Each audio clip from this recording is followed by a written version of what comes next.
नमस्कार, स्वराज एक्सप्रेस देख रहे हैं आप और मैं राजेश सोनी। बुलेटिन की शुरुआत इस वक्त की बड़ी खबर के साथ करेंगे। रायपुर से इस वक्त की बड़ी खबर आ रही। ग्राम तूता में एनआरडीए के नोटिस देने का मामला सामने आया, जहां फिलहाल आपको बता दें कि विस्थापन की कार्रवाई नहीं होगी, केवल कारण बताओ नोटिस जारी किया गया है। एनआरडीए गांव के प्रतिनिधियों से सहमति के बाद ये फैसला यहाँ पर लिया गया। लोक हित और नियमों के अनुसार अब ये कार्रवाई होगी। विकासकार और ग्रामीणों के हितों का अब इसमें ख्याल रखा जाएगा, क्योंकि देखिए जिस तरह से गांव में विस्थापन को लेकर कार्रवाई होनी थी, अब यहाँ पर इस पर रोक लगा दी गई। ये बड़ी खबर आपको बता रहे हैं। और देखिए ग्राम तूता में राजधानी रायपुर से लगे हुए गांव नकटी में अतिक्रमण को हटाने की कार्रवाई के बाद, बुलडोजर की कार्रवाई के बाद अब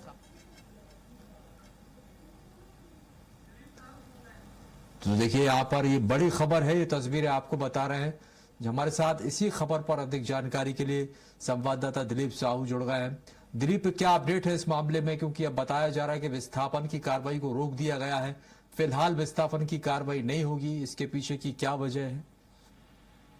जी बिल्कुल राजेश जी, बता दें कि एनआरडीए ने स्पष्ट किया है, जिस तरह से जो पत्र जारी किया गया था उसके लिए नोटिस जारी किए गए थे और बहुत सारे जो तूता गांव के 35 से 36 घरों को जो अतिक्रमण करके जिन्होंने अपने मकान बनाए हैं, इसको लेकर नोटिस जारी किया गया था कि वो 11 बजे तक 6 तारीख को 6 जुलाई एनआरडीए के जो महाप्रबंधक है उनके कार्यालय में आके मिले, कारण का जवाब दे, नहीं तो उन पर कार्रवाई की जा सकती है।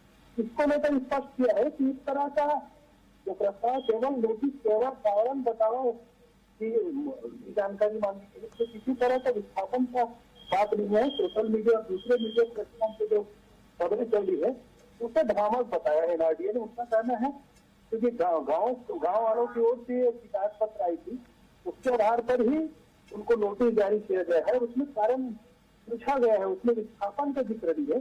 अभी किसी तरह से विस्थापन की कार्रवाई नहीं की जाएगी। इसको लेकर एनआरडीए ने अपनी ओर से पत्र जारी करते स्पष्ट किया है कि इसमें किसी तरह की विस्थापन की कार्रवाई फिलहाल नहीं की जाएगी। जी राजीव, निश्चित तौर पर यानी कि फिलहाल कोई कार्रवाई जो है यहाँ पर प्रस्तावित नहीं है, लेकिन जिन परिवारों ने ये दावा किया था कि 25-50 साल से यहाँ रह रहे हैं, उनके जो दस्तावेज हैं, उनकी वैधता की जांच अब किस तरीके से की जाएगी दिलीप? जी बिल्कुल राजेश जी, ये निश्चित तौर पर जांच का विषय है और सीधी तौर पे जैसे गाँव वालों ने हमसे चर्चा किए थे, हमने गाँव वालों से जाकर हमने को जिन्हें नोटिस दिए गए हैं, तो बहुत सारे ऐसे घर भी हैं जो पीएम आवास के माध्यम से बनाए गए हैं, यानी प्रधानमंत्री आवास योजना है जिसके तहत राशि स्वीकृत हुई है, उसके आधार पर वे अपने आवास बनाए हैं। तो ऐसे लोगों को भी नोटिस जारी किया गया है। तो इसको लेकर कहीं न कहीं दोहरा मापदंड नजर आ रहा है कि एक तरफ जहां सरकारी पैसे से ही आवास बनाया जा रहा है, वहीं दूसरी तरफ शासन की ओर से नोटिस दिया जा रहा है कि नहीं, कारण बताओ नोटिस की अतिक्रमण करके बनाया जाए। अगर अतिक्रमण वाली जमीन है तो उस पर पीएम आवास स्वीकृत किसने किया, कैसे स्वीकृत हो रहा है?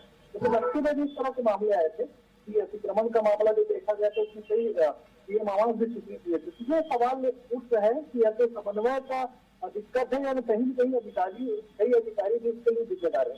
हालांकि इस मामले में फिलहाल एनआरडीए ने स्पष्ट कर दिया है कि केवल कारण बताओ। लेकिन दिलीप, एक सवाल ये भी होता है, अगर ये अवैध थे तो फिर इतने सालों से प्रशासन ने आखिर कोई कार्रवाई क्यों नहीं की? क्योंकि देखिए लंबे समय की बात कही जा रही है।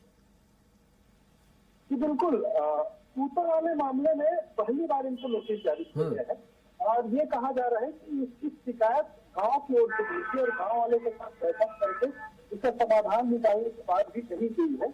और ये एनआरडीए का कहना है कि उन्हें गांवों से ही कार्रवाई करने के लिए शिकायत पत्र मिले थे, शायद सरपंच के दूसरे जनप्रतिनिधियों के माध्यम से इस पर शिकायत की गई होगी, इसके आधार पर उन्हें नोटिस जारी किया गया है। हालांकि गाँव वालों का कहना है कि इस संबंध में किसने शिकायत की है, कहाँ शिकायत की, इसकी उनको जानकारी नहीं है, लेकिन ये कह रहे हैं कि वो 40-50 साल से पुरखों की जमीन पर रह रहे हैं, उसी पर अपने मकान बनाए हैं। कच्चा मकान को तोड़कर किसी ने पक्का बनाया है, किसी ने पीएम आवास के बनाए हैं। ठीक है, तो चलिए ये जरूर यहाँ पर समन्वय की कमी की भी बात हो रही है, लेकिन सवाल भी कई गंभीर यहाँ पर उठ रहे हैं। फिलहाल के लिए बहुत बहुत शुक्रिया जानकारी साझा करने के लिए।